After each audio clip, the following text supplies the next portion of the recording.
On West Texas. Can't even drive in without falling into a hole. A Big Lake family has taken matters into their own hands after they say the city hasn't made repairs to their streets in years.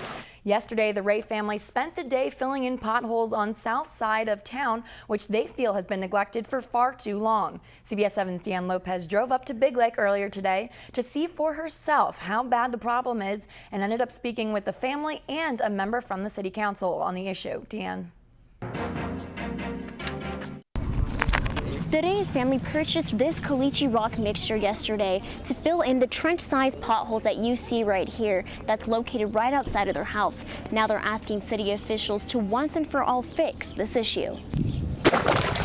The Rey family dropped over $300 yesterday trying to fix something that they say the city should have done long ago.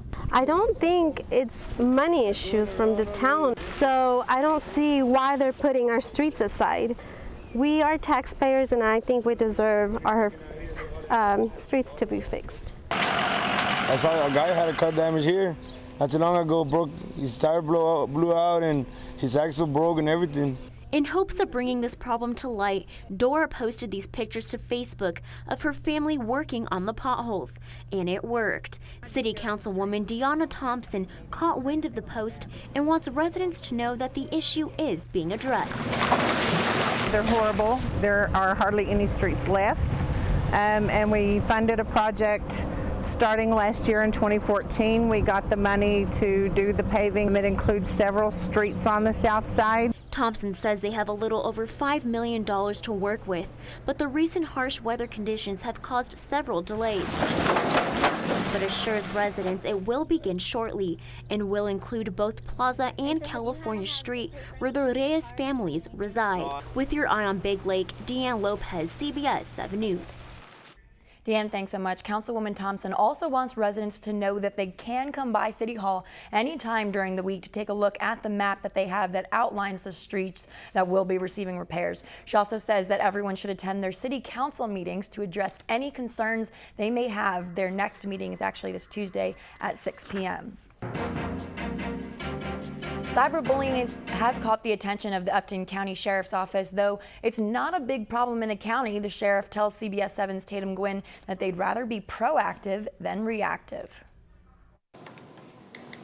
What you post matters. It's a lesson the Upton County Sheriff's Office is trying to get across to teens in their county. We've received some telephone calls and reports from the schools and parents and stuff that there has been some bullying going on, cyberbullying. Deputies have been going to schools telling teens about the consequences that come along with cyberbullying. Consequences that could get the sheriff's office involved. A lot of the kids, they're doing things, of course, that the parents are not able to monitor 24/7.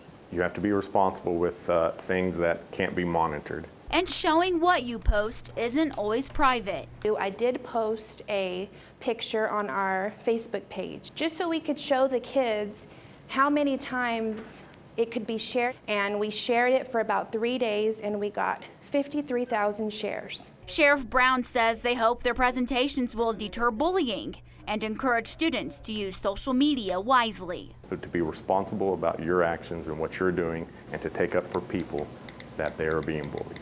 Reporting in Rankin, I'm Tatum Gwynn, CBS 7 News.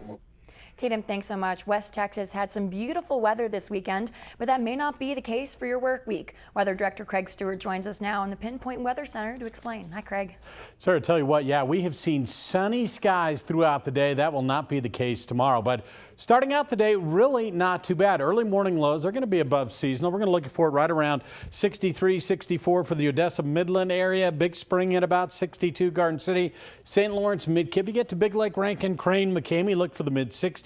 Kermit and Wink right around 62 degrees. Andrews 59, 56 for Hobbs. A little bit further out, we'll show you that the upper 50s for Pecos. Fort Stockton right around 64. Alpine, you'll see it near 60. A little bit cooler. Marfa 51 and Presidio 60. But in the afternoon, showers and thunderstorms are going to be possible. Some severe, large hail, heavy rain. The same thing we saw last week, we could be seeing tomorrow and throughout the week. We'll tell you all about it coming up in a bit. Sarah? All right, Craig, thanks so much. If you were in Fort Stockton today, you may have felt a little shake. According to global incident maps, a 3.1 magnitude earthquake hit the Fort Stockton area. It happened around 3:15 this afternoon. And DPS has confirmed that 22-year-old Robert Vasquez died in a rollover crash on County Road 420 this morning in Reeves County. The crash happened just after 8:30 a.m. when Vasquez veered into the Barrow ditch. Vasquez steered his SUV back into the road and lost control. The SUV slid, then rolled into the ditch. DPS says that Vasquez was not wearing his seatbelt and was ejected from the vehicle. Police tell CBS 7 that alcohol was a factor in last night's head-on collision in Odessa. The wreck happened around 10:30 on the overpass on Northeast Loop 338 and Highway 80. OPD says that Reese Horton was traveling the wrong way on Loop 338 and struck another vehicle carrying 2 passengers. According to the report, Horton blew a .223 and will be charged with driving while intoxicated. Horton and one of the passengers of that other vehicle were taken to the hospital with non-life-threatening injuries. Memorial Day weekend is just a week away now, which means 3-day weekends and road trips. GasBuddy.com reports that the average gas price in Midland, Odessa is about $2.45 a gallon. While gas prices are more than $1 less than they were this time last year, gas prices have been climbing over the last few weeks. Gas Buddy says that we should see only a few cents more in the next week. With the summer driving season just around the corner, TxDOT wants to remind people to click it or ticket.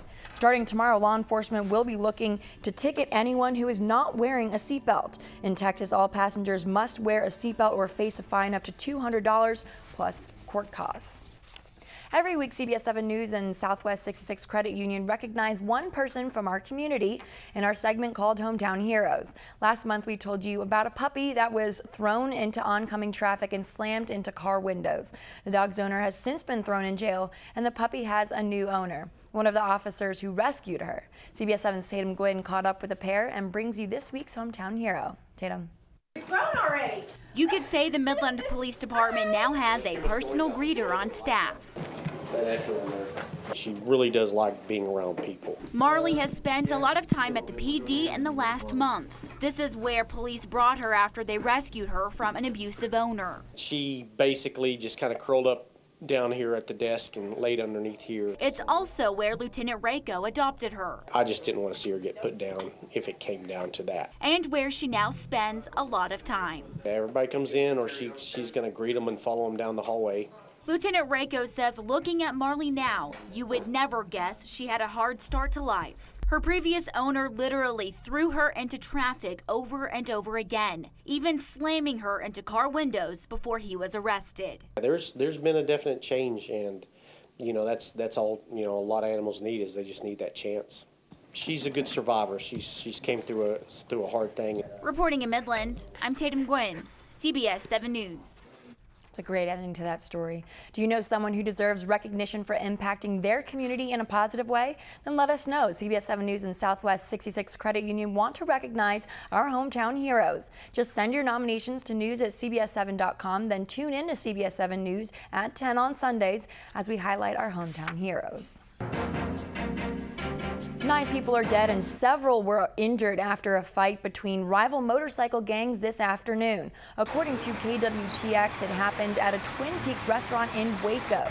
A number of law enforcement agencies were on the scene assisting Waco police. KWTX says that 3 different biker gangs were involved in the fight that quickly escalated from fists to knives, then to guns. No reports of arrests have yet been made. Coming up after the break, Weather Director Craig Stewart will give us a look at what you can expect for your work weekend 7-day forecast. You're watching CBS 7 News, your eye on West Texas.